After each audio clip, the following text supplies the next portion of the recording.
to go, so we're going. So I'm going to use my first slide to introduce myself. So I, day job is a Linux system administrator, or networks and systems administrator at Williams College. So I deal with the infrastructure stuff like what you're doing also. But 27 years ago, I started a web hosting company with some friends, and have successfully kept it going and never made much money with it, but it's been through several recessions and it's still there. So,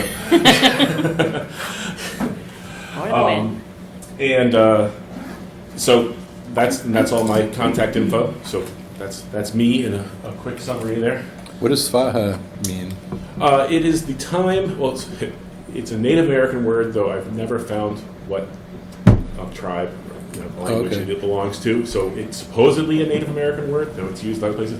At the time between when you see the lightning and you hear the thunder. And the college I went to had a room that was named after that, and that everyone knew that was the definition. So when we were picking our name, when I was registering my domain back in 1995, let's do that, because everyone from this small college in Ohio will recognize it. Where at the time we could have gotten something that we could have sold for 6 figures later. But, Business.com. Yeah. But it's unique. Very good. It also, I guess, is a Hindi word for it's kind of the equivalent of amen at the end of a prayer. So I like that one too. Yoga people keep saying, "Oh, stop." Amen.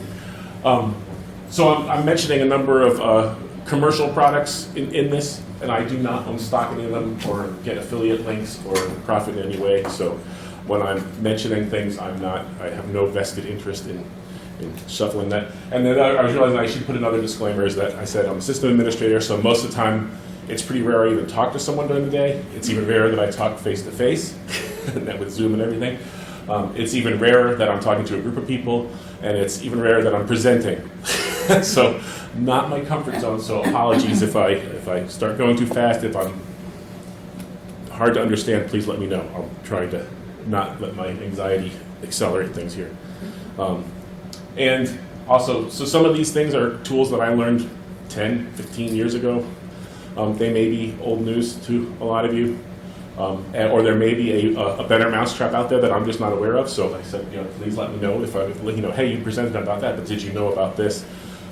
So these are just the ones that I'm using. But so apologies if they're redundant for some of you. But I run into other people that I would think that are geekier than me, that when I mention it, they go, "There's a tool that does that?"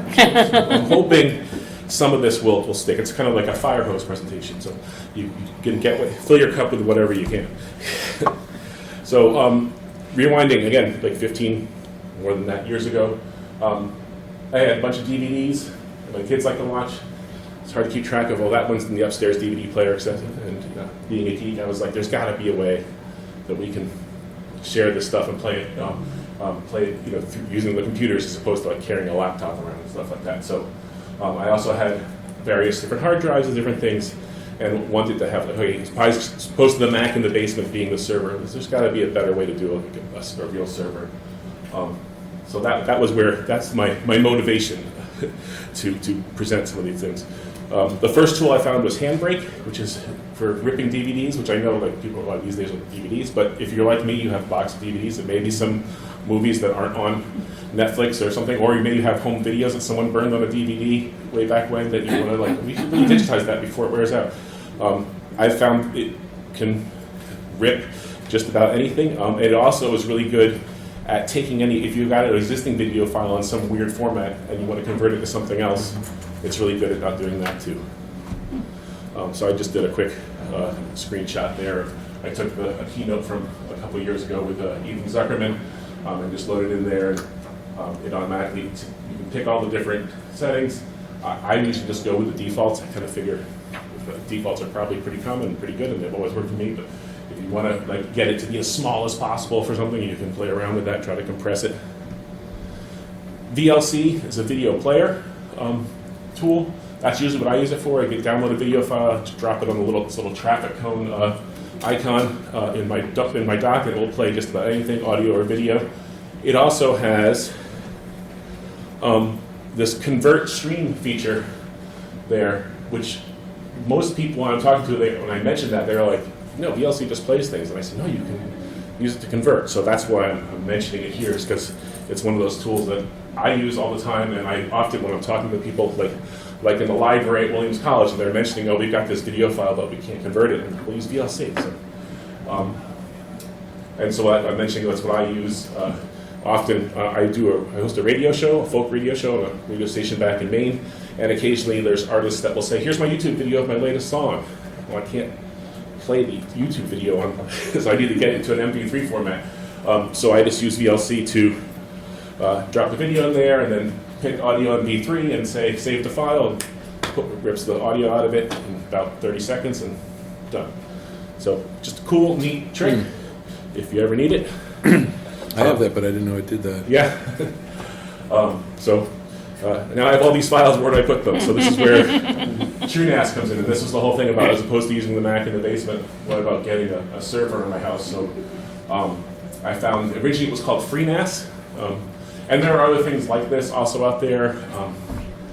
I forget the names of them right now, but there's other open source NAS server tools, and I've heard good things about all of them. This is the one that I've been using, and it's been rock solid and easy to update, which is, I don't want to have to think about it, I just want it to be there. So, Before you go on, have you tried setting it up on your network so that you can get to it from the outside? I have. Does it do that? It can. I mean, Okay. if you open up the port, you can do it. Yeah, I port decided forward. I'd rather just not, being a system administrator, I'm a paranoid chap, so I'm like, no, I'm going to lock that down. Yeah. But yeah, definitely you could, or I guess if it was me, I'd say, well, you'd want to have a VPN, and then allow it in, and not just have an open port. But yes, it can do all sorts of things. This is one of their screenshots from the website of all the different things. So not only is it a NAS thing where it will take your, run the operating system and take all your disks and put them into a ZFS file system, but it has a bunch of plugins that can run other things too. I'll cover those in a minute. So I mentioned ZFS. So that's the software it uses, where I took an old PC our computer science department at Williams was throwing out, and bought 6 4-terabyte drives and stuck them all in there, ripped out the DVD player, and wedged as many drives in there as I could that the power supply would support, and then ran this, and it said, oh, I see 6 disks. Do you want to make a volume? Yes. Boom. Made a nice redundant volume, and this can fail, notify me, and I don't have to worry about it. Knock on wood. It's been about 5 or 6 years, and no drives have failed yet, but pretty confident with it, pretty happy with it. And also I know we use ZFS file systems at Williams on some of our bigger. We have some arrays that have 45 drives in them, and we carve everything up using that, and it's been great. Which RAID do you use? I don't remember. I want to say RAID 5 or 6. I don't remember. It's been a while since I set it up. I believe I have, I said it was 6 4-terabyte drives, and I believe I have about 18 terabytes usable, so it sounds like it's set one aside for parity. Yeah, probably. Thanks. So they're mentioning the old server. One SSD disk for boot. At one point when I was upgrading it, I put it, downloaded the new, I think it was when I moved from FreeNAS to TrueNAS. It didn't just have a click to upgrade thing. And I was like, well, it's supposed to do this. I knew I'd have everything on there backed up to the cloud, so I was like, here we go. I put in a USB stick with TrueNAS on it and said, go. And it did it, and was able to find the drives and everything, and didn't lose any data. It was awesome. So yeah, it's still going. Like I said before, it's more than just a file server. It has all these plugins of things you can run. I don't use most of these because part of it's just I don't like having it open to the world if you asked. I will be covering Plex later. That's the main thing I really use it for. But it does have all sorts of other features. In fact, when I was doing this presentation, I saw some things that it mentioned that I was like, oh, I should check that out, because I didn't realize that. One of them's a whole photo gallery thing, and I'm like, that would be nice. Yeah. And like I said, they're all easy to install. You go, click on the plugins thing, you pick from the list, you say go, and it drops it in there, and then later it will say, hey, there's an update. Do you want to update it? Click, done. So from my point of view, not having to deal with downloading things and manually updating them and everything, sounds good to me. That is a hard to see slide. I did a screenshot of the different plugins. Last night when I was looking at it, I realized my Plex plugin needed to be updated. So that's the level of update. Update jails as well. Confirm, update, click. 5 minutes later, it's updated. It mentions that it can do virtual machines. I tried doing that on this old machine, and it was like, your processor doesn't cover this, which is no surprise. But if you have anything probably in the last 5 years, it probably can be carved up and used for different virtual machines. So I haven't used this feature, but it sounds pretty cool that you could actually spin up a virtual machine to do a specific task. I know people use Docker for that kind of things, but if you needed to actually carve it up in a different way, it's another option. And that's just a screenshot, kind of hard to see, of what the dashboard looks like when I log into the web interface. And you can see it says, I've got, somewhere in here it says, 4.5 terabytes left out of my 18 terabytes, and all the disks are happy. So that's the kind of thing I like to see. Average usage 1% because it's not doing anything most of the time. So just a pretty cool little tool to create a thing. That is not in the right. Yeah, that slide's in the wrong spot, I think. Okay, we'll get back to that. So I mentioned Plex as one of the things I'm running on there, and this is where I mentioned this presentation is not for developers necessarily. This is more of just a home cool tool that I use. Basically, I mentioned before about ripping DVDs and having different video files. I wanted a place to organize all that and make it available so I could access it. And on my Roku, there's a way to add a Plex app on it, and all the smart TVs I come across have the ability to add that too. I can't promise that everything is, but they list on the website like tons of things that they've partnered with. Basically, even older TVs, they'll have something on the list where it's saying there is a Plex app for this, but we're not developing it anymore, so we can't promise it will keep working. But right now, it still does. So I've had good luck with it, and even old Rokus work with it. So I've got a little box of them. If anyone wants one, I'll mail one to them. I could use one.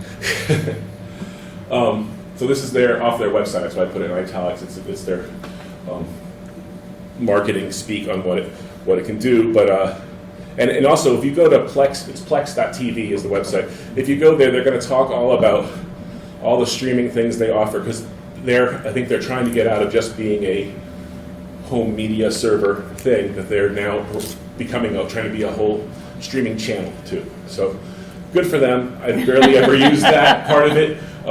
It does have those features. What I'm focusing on here is the media center part of it. And so that's where I had to kind of dig around to find their media. It's kind of scroll down a bit to find their media center thing. So as I said, personally, I use it. I've got movies, TV shows, music, and audiobooks all served up on there. And I can access them through my TV, phone, laptop, other computers in the house. Nice. And like I said, there's clients for most things. There's even a web version, so even if you're on a Chromebook that might not have a Plex app, you can still access it. And there's the link for what smart TVs are supported. But this is where it gets really interesting. I'm able to share my video stuff outside of my house. I can share it with, I have to sign up and have them create a Plex account, and I can share with their username and stuff. So it's not just, wide open to the world, but I can say, go to my mom's TV and set her up with an account, and now she can access all the videos on my library. So that's where it's really neat. Or I know, like Nicole, I think I sent her a Roku at one point. Wow. So it's kind of like, I think I mentioned somewhere, it's kind of like your own personal Netflix. Here we go, that's the next slide. So my mother in New Jersey, my father in California, my brother in Florida, as well as some friends and coworkers. So that's been kind of neat. And there is a Plex Pass thing, which they'll try to sell you. I have a lifetime one. The main benefit I know of is if you have a Plex Pass, then when you're sharing with people, it gives them the option to download the video, which is nice. If they have an iPad, they're going on a flight, they can just say, put that movie on my iPad, or if they want to download it for their own Plex server or something like that. You can opt who can do that, because of course that's going to take more bandwidth than just streaming it, because it's going to try to download it as fast as possible. That's the main benefit I see. I guess also it helps support the organization. I have no idea how big they are, but I kind of felt like I'm using this all the time. I shouldn't support them. How much was the lifetime pass? There's a sale on that. I don't work with them. Again, making no money here. They sent me an email yesterday saying they're having a lucky day through the end of March 17th, 20% off. So they say it's less than 100. I saw somewhere else it's at 20%. So I think it's normally like 120. So I'm guessing it's 94 or something like that, 96. So, but that's good through the end of today. But they have sales fairly often. They'll be happy. I think it's like $5 a month if you want to just get pay for it individually, try it out. If you have Flex Pass and then you have a HD antenna, you can download and TV shows ingested into it too. It does a really good job breaking them up by season and everything.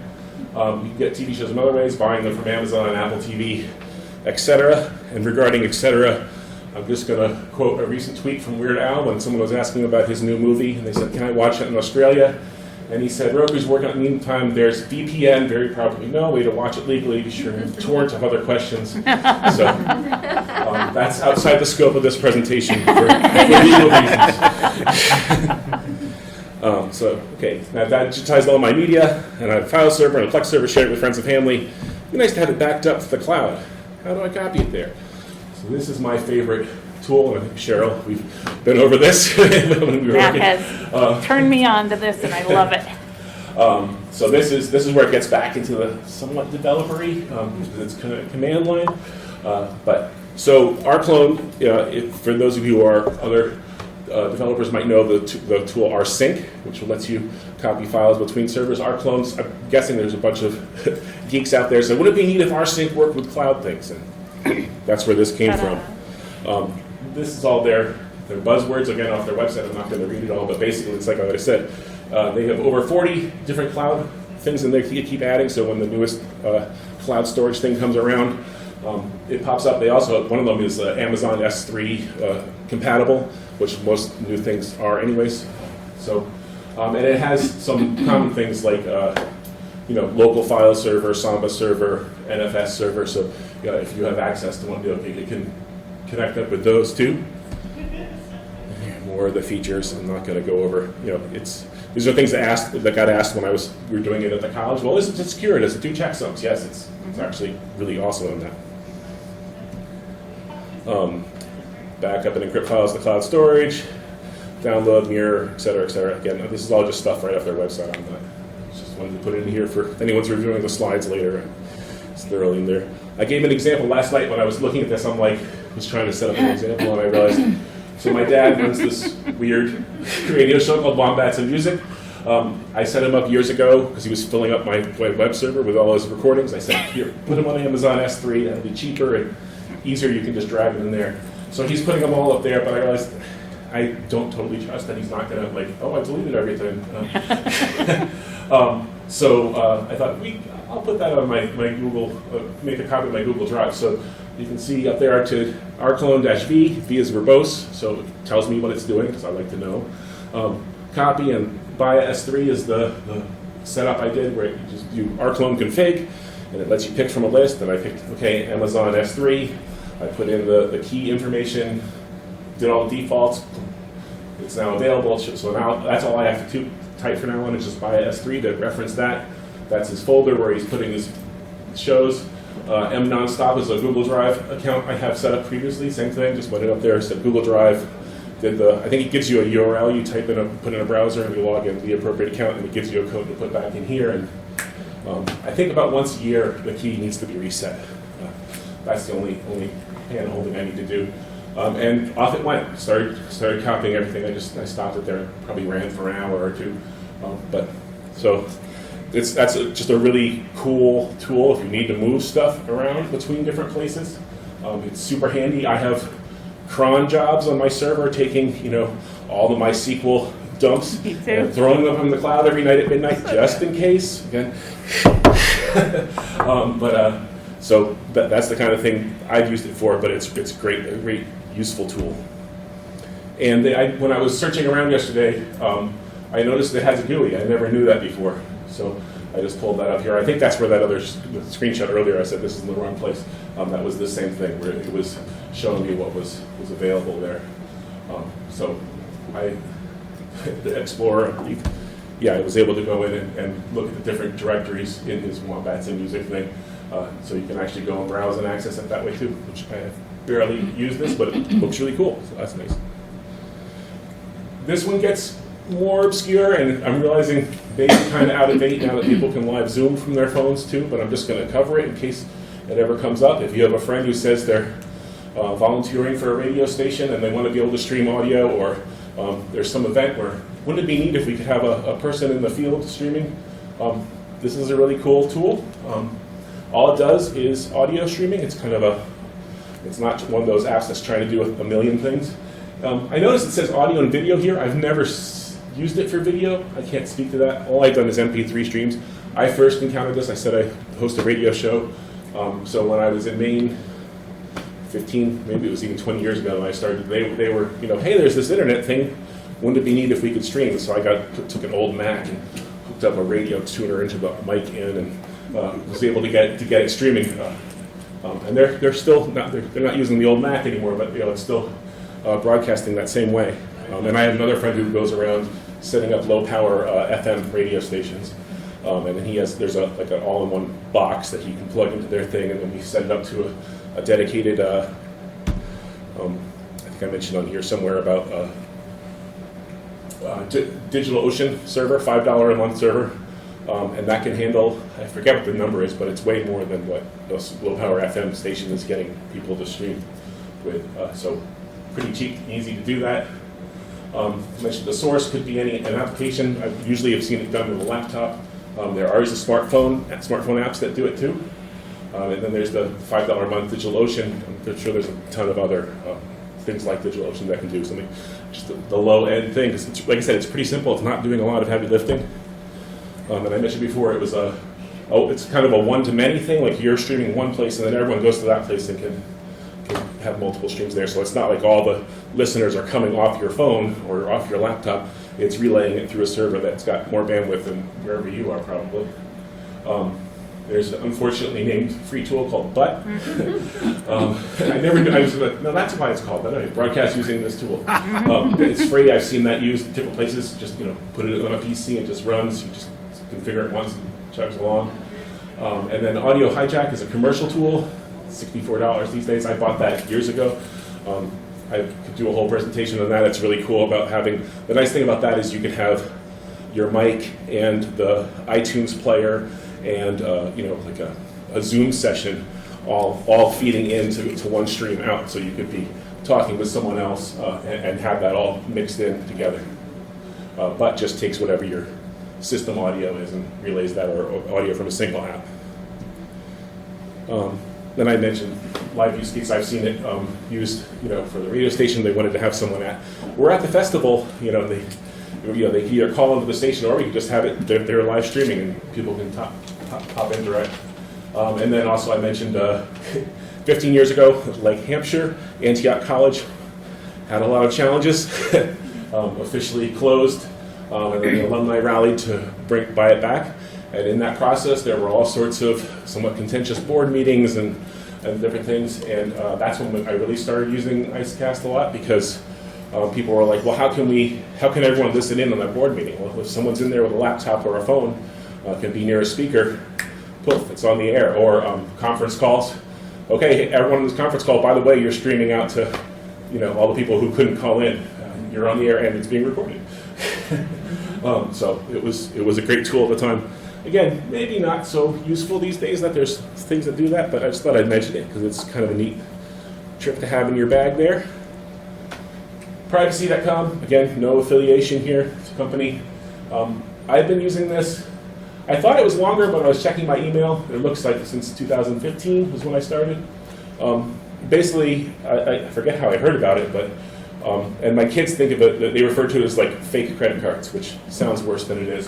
But basically, I'll go over it, but you can create, how if you go to the store and buy a disposable Visa gift card kind of thing, it's a virtual equivalent of that with some more controls. But it's It's been great. I haven't used my actual debit card online for like 7 years now. So this is from their site. Just it creates the whole card. No personal information is tied to the card. You can put any name you want on it. You can put any zip code you want. They're not verifying that. They're just looking for if the number and the CVV and the date match, then it's good. The nice thing is it's locked to a single merchant. So I'm going to some weird website to buy something that I don't really trust, that they've got good security. Well, it only can be used on that site. If they get hacked, good luck. Someone else can't use it. So that's one really nice thing. Gets a little annoying. I think later I have an example slide of a place where it was being a little picky because I think the place changed the name that they showed up for in the credit card thing and it bounced it. But I'd rather have that happen than have someone else using it.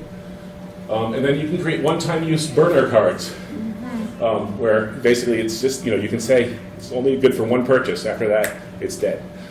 So again, if kids want to buy something online, I think I mentioned later, my son has been buying weird NFTs and crypto stuff from places that I would never give my information to. But here, here you go, have at it. Block on monthly subscriptions. Certainly, that's been nice to have. Occasionally, I sign up trying to track down an old friend, to whitepages.com, and they'll give you a trial for 7 days, but you have to give a credit card, and after that, they try to charge you $30 a month. So I just give them a fake card, and then I can turn it off. And then they start trying to charge it, well, sorry, not this time. Or anywhere else that maybe a subscription that you do want to continue, but you want to be in control and not have to go through their hoops of how do I cancel this? Because sometimes they say you need to cancel within 30 days, or we're going to charge you. Well, not if I turn off the card. You're not. You can set spending limits on them, so you can say this much per month, this much total ever. Any given charge can't be more than this. If it exceeds the limit, they'll automatically decline it. They send you an email when it gets used, which is really nice to know, oh, okay. So there's probably some board game that I bought that they let you know that, and I think it says, it didn't say right there, but I think it says which card it was on too. Can you assign different unique names to them? But yeah, I mentioned, so my son's been buying stuff from weird places. but if he wants to, okay, have at it. Good luck. Like I said, he can put his name or whatever name he gave them, I don't know, or his handle or whatever, as the username on the card. I've been putting, I buy from a local restaurant. I'm I want to know if their stuff ever gets hacked. So I put Matthew Blue Mango Baya as the name. So if I ever see that showing up in some hack list, I'm I know where they got that one from. Whoops. And these are just some, this one place where he gave the card to, and wherever he was doing was MoonPay, but then this Payments Dapper tried to charge $9.78, and Wire was another place tried to check it. So I was hey, this card's the client, the single merchant lock is doing its job. And sure enough, these places can't be trusted. And then, I had this Kaspersky subscription, which I tried to cancel, and they were being really annoying, so I just turned off the card, and they tried to charge it. Sorry. And then there was this Blue Mountain charge. I was able to get the account. I couldn't figure out how to cancel it, but I was able to change the payment method. So I changed it to a fake card and then paused it. And so that effectively stopped it. And so I mentioned sometimes they're a little too strict. Ubisoft declined the Epic Games card because I guess originally it was showing up as Epic Games and then started showing up as Ubisoft or somehow it got reused there. So, but it says allow this merchant for future transactions. So I can say, that's legit for that. So. And then here's case in point. That's a real $1 card. Anyone can have it.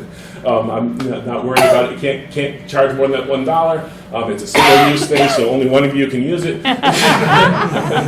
First come, first served. Yeah. Take a picture of it. Yeah.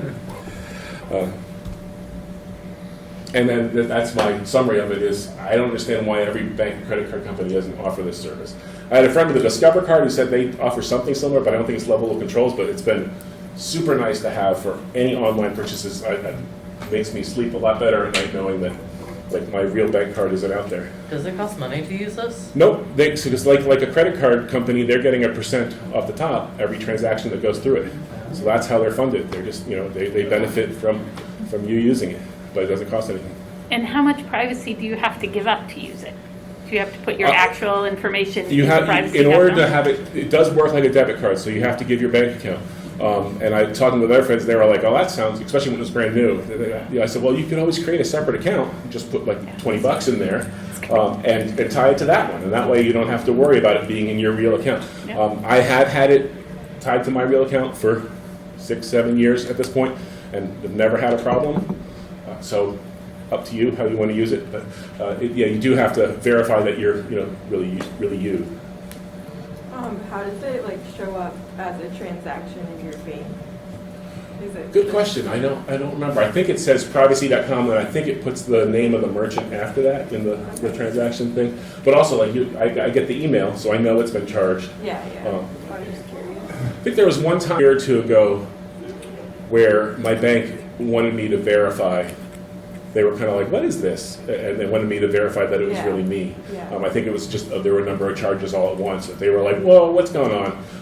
But that was the only time that was ever an issue.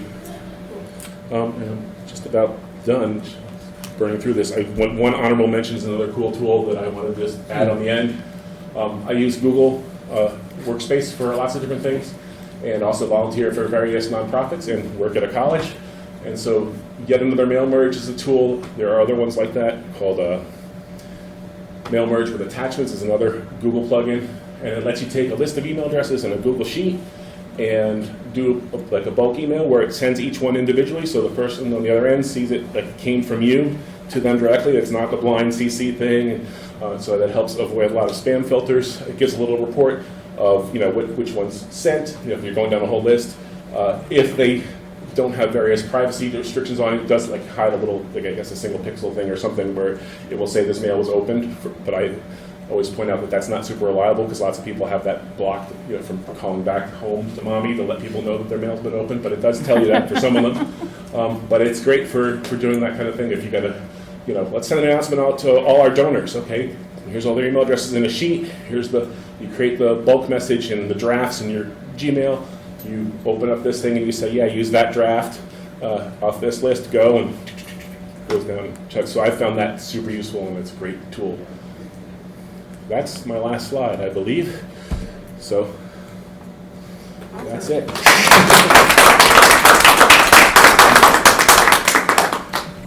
If anyone else has any other cool tools that fit in this or are better than the mousetraps I presented, I'm open to hear it. Sure.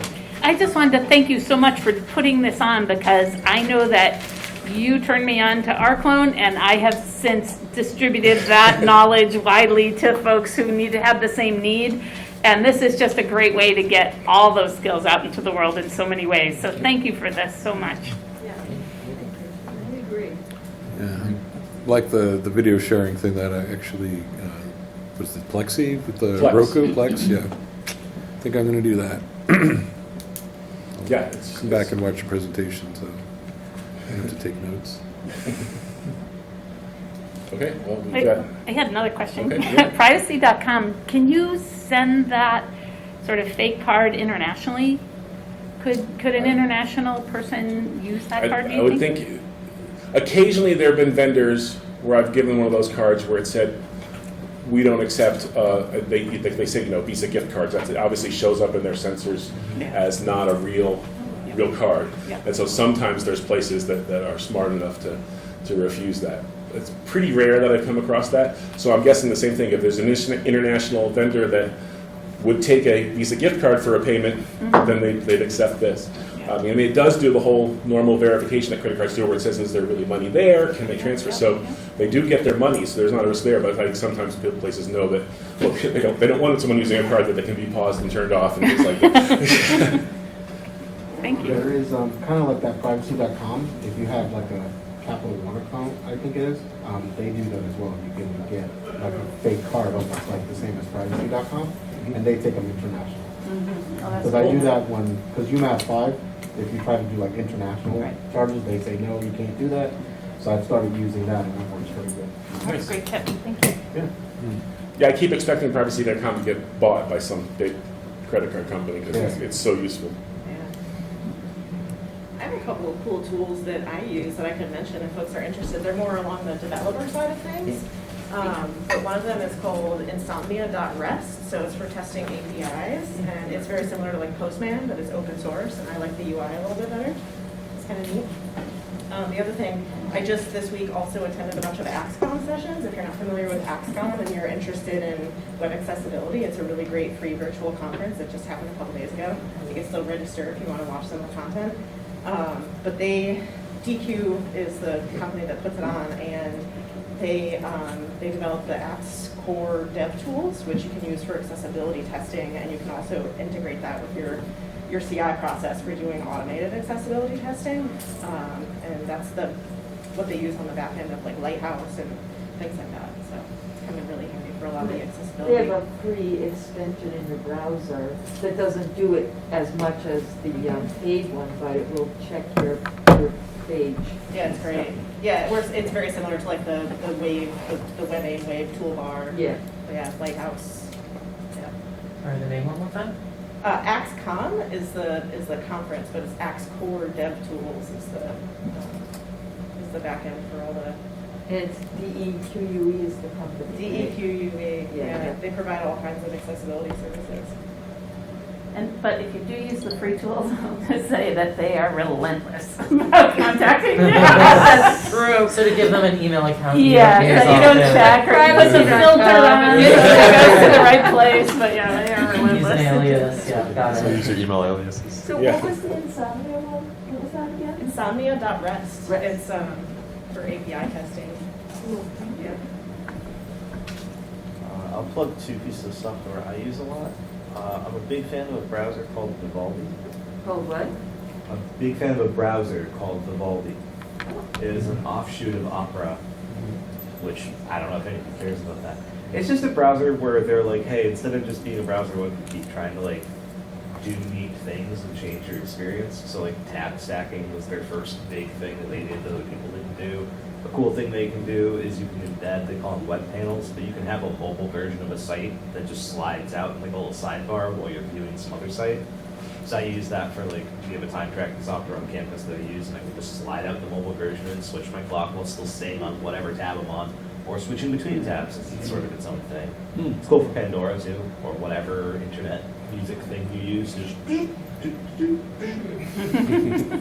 I'm also huge on Notepad++. Have you ever heard? Yeah, there we go. Everybody knows Notepad++.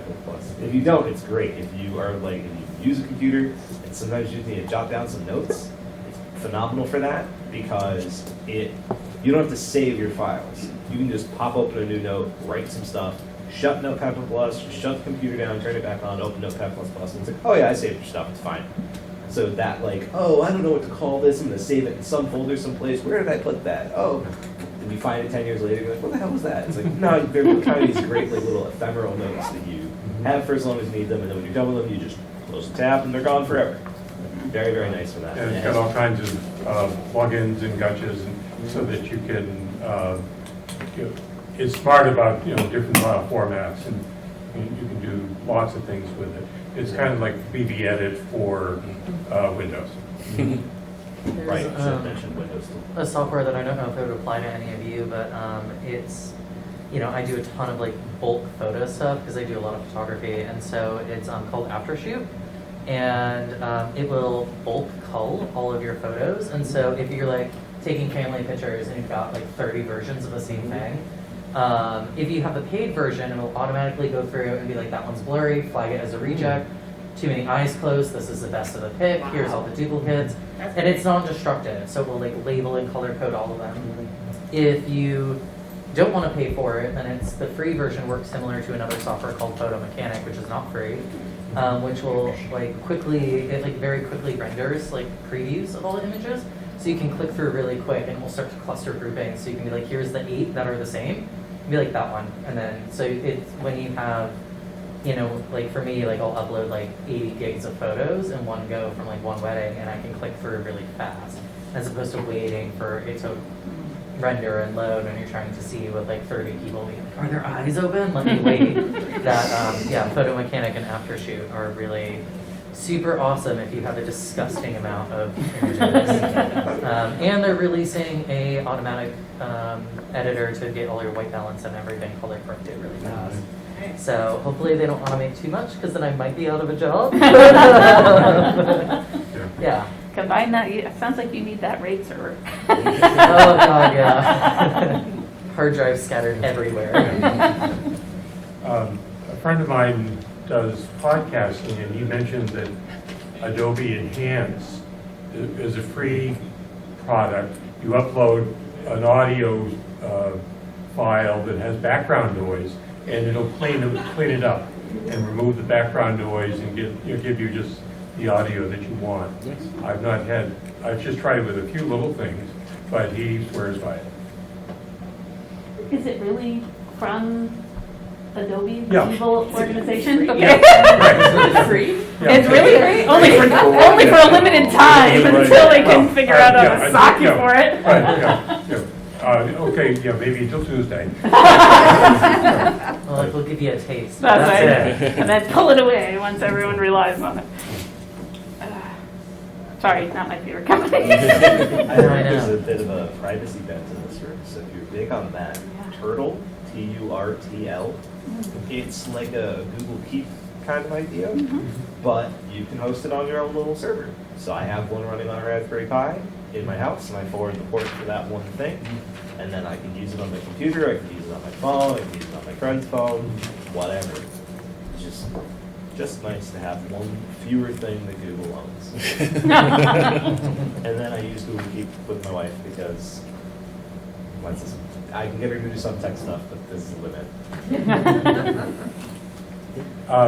Can you use YAM with any other email clients, or is it just with Gmail?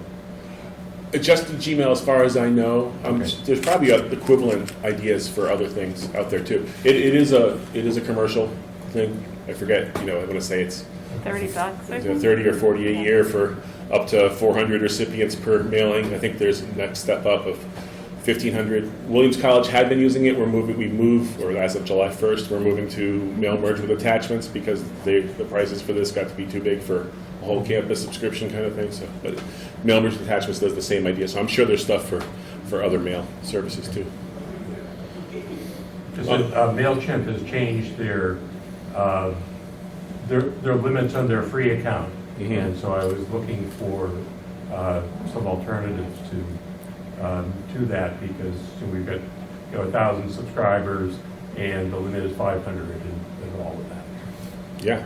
But this is different than, because this is different than like a email subscription, like for marketing purposes. Because like, if I want to get off this, like if I'm receiving, I can't really get off this, right? Like I got that email. Right. Well, I guess if the bottom of your email said, if people want to unsubscribe, please reply to this message, or you could provide a link where they could fill out a form and type in their address or whatever. It's manually pulling from that sheet, so it's not going to automatically update it like MailChimp was. Yeah, so you can't really use something like this for like a sort of commercial or marketing purpose. All right, I mean, yeah. Well, I mean, not to. It just puts That's you more the at bummer. risk because you have to manually maintain it. Yeah. Because it's always a fight. Because clients are like, "Well, can I use that thing?" And I'm like, to me, it's like this is like you had used like a neighborhood watch or like a neighborhood festival or like a press release or something. It's not some continuous thing that, because if you're sending a continuous thing, you got to put them in some kind of marketing software where they can opt out. Okay. And even still, you should probably get the permission. Like if we were doing like a, going around tracking stuff, and I was with a group of 8 people, and we were all putting our emails in to share the data that we were collecting, I still shouldn't be mass mailing them unless they tell me. Okay, yeah, that's true. Or maybe mass email them once saying, here's how to subscribe to the real list, right? I think that's, Or just like, I like yours, if you don't want to receive this anymore, but then you have to manually take care of it. I just thought of another tool. I wasn't thinking about it when I was doing this because I was focusing on the computer, but I use it on my phone called AnyList.com. And I use that for our shopping list. And the reason is because I also have an Amazon Alexa at home, and I can say, Alexa, put bagels on the shopping list, and it adds it, and it shows up on that list on my phone. So with that, that's super useful. And that also, it does have the ability to download any online recipe and pull all the ingredients out and put it on your list. So I want to make this kind of bread this weekend. And It's all in it's there. also location smart, so you can tell it, I'm going to this store. Oh, here's the stuff for this store. Yeah, you can have different lists. Get the stuff for Trader Joe's versus the stuff you're going to get at Big Y or something. Does it tell you if it's on sale? Not No, it doesn't do that. It just gets you, there's a store here. Yeah. It does have tie-ins with some supermarkets. I know Stop and Shop is what I use. It does not have a thing with that. And I wrote them saying, hey, I don't have a whatever, near me, but can you add this? And we're working on it. So that would be super nice to be able to be like, okay, take my list, put it online, place the order, and I'll come pick it up in the parking lot, kind of thing. But it's been great as far as just being able to go through the supermarket and check it off. And also often when I'm at the supermarket, I'm going through the list and I realize my wife realized that I'm there and said, oh, she added 5 more things on the list. It's the weirdest flashback, though, because I think it was probably 11 years ago. There was a startup that was paying me to build the same thing. It was like, I don't really think this is going to fly. Thank you. Right, Look, yeah, sorry, guys. 10:48, so